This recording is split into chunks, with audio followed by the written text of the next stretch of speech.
أعوذ بالله من الشيطان الرجيم.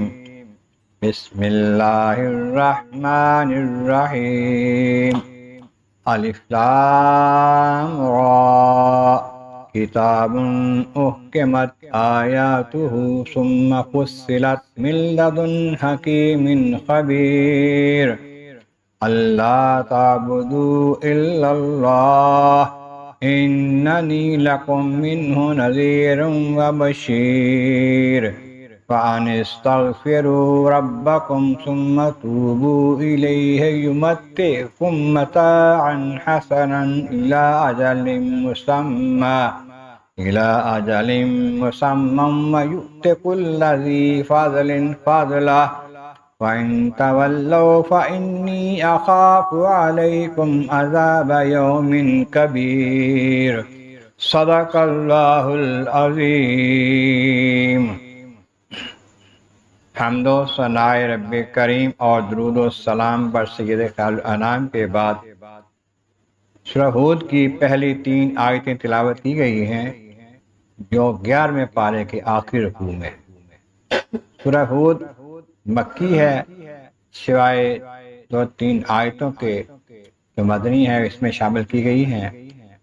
اس میں 10 رکوع ہیں، 123 آیتیں اور 1600 کلمات، 9567 حروف ہیں.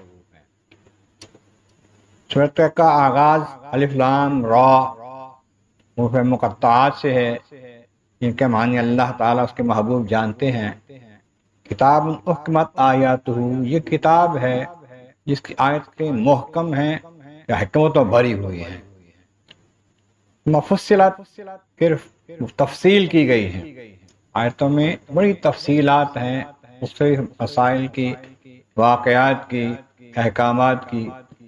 من لدن حکیم خبیر، یہ اس پروردگار عالم کی طرف سے ہے جو حکمتوں والا اور خبر والا ہے.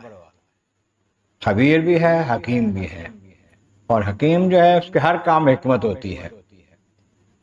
اور اس کے کتاب کے سورت کے آیتوں کے نزول کا مقصد کیا ہے؟ اللہ تعبدوا الا اللہ، میں پتہ چل جائے کہ اللہ کے سوا کسی کی بات نہیں کرنی، کسی اور کو نہ پوجو، کسی کو معبود نہ بناؤ سوائے اللہ تعالیٰ کے.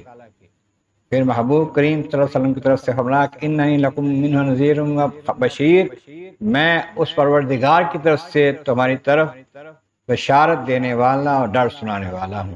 اگر میری بات مانو گے، اللہ کی طرف آؤ گے، دین حق کو اپناؤ گے، تمہارے بعد سے بشارت ہے، خوشخبری ہے جنت کی. نہیں مانتے تو ہمارے بعد سے ڈر ہے دوزخ کا. وَأَنِ اسْتَغْفِرُوا رَبَّكُمْ ثُمَّ تُوبُوا إِلَيْهِ، اور یہ کہ تم استغفار کرو، پچھلے گناہوں کی معافی مانگو اپنے رب سے اور توبہ کرو اس کی طرف. آئندہ کے معاملے میں سچی توبہ کر لو کہ پھر وہ گناہ نہیں کرو گے. اگر ایسا کرتے ہو مَتِّعْكُمْ مَتَاعًا حَسَنًا، پھر وہ تمہیں اچھا برتنا دے گا، دنیا کی زندگی میں سکون دے گا، مال دے گا، عزت دے گا. اِلَىٰ أَجَلٍ مُّسَمًّى، خاص مدت تک، خاص وعدے تک.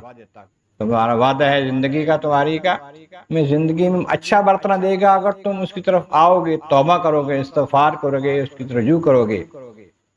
یؤتی کل ذی فضل فضلہ، اور فضلت والے کو جس کو فضلت ملنی ہے اس کو فضلت دیتا ہے، وہی دیتا ہے، اپنے فضل سے دیتا ہے، اپنے کرم سے دیتا ہے، عظمتیں، فضیلتیں. وَإِن تولوا، اگر تم پھرتے ہو، منہ پھیرتے ہو، ادھر نہیں آتے، انی اخاف علیکم عذاب یوم کبیر، تو پھر مجھے ڈر ہے اس بات کا کہ وہ بڑے دن کا عذاب وہ ہے تمہارے واسطے. مان جاؤ گے دنیا میں بھی اچھے رہو گے، عزت ہوگی، اللہ تبارک و تعالیٰ تمہیں نوازے گا، روزی دے گا برکت والی، اور آخرت میں بھی اچھے رہو گے، جنت میں جاؤ گے. نہیں مانتے، مخالفت کرتے ہو، کفر پہ اڑے رہتے ہو، تو پھر تمہارے واسطے اس دن کا عذاب قدر ہوگا جو بڑا بڑا دن ہے. 50,000 سال کا، ایک روایت میں 1000 سال کا ایک دن ہے جو قیامت کا دن ہے، حساب ہونا ہے. اس کے بعد پھر ہمیشہ کے لیے دوزخ ہے کافر کے واسطے، اور مومن کے لیے جنت اگر مل گئی تو ہمیشہ کے لیے ہے، اس میں کبھی ختم نہیں ہونے والا وقت ہوگا۔ تو پھر فرمایا کہ اگر ایسا کر لو گے تمہارے واسطے اچھا ہے، نہ کرو گے تمہارے واسطے برا ہے۔ تمہیں ڈر بھی سنا رہا ہوں، خوشخبری بھی دے رہا ہوں۔ اللہ تبارک و تعالیٰ کے بارک عالم مولا کریم محبوب کریم کا صدقہ قرآن کریم کا فہم اور اعمال صالح نصیب فرما۔ وآخر دعوانا الحمد للہ رب العالمین۔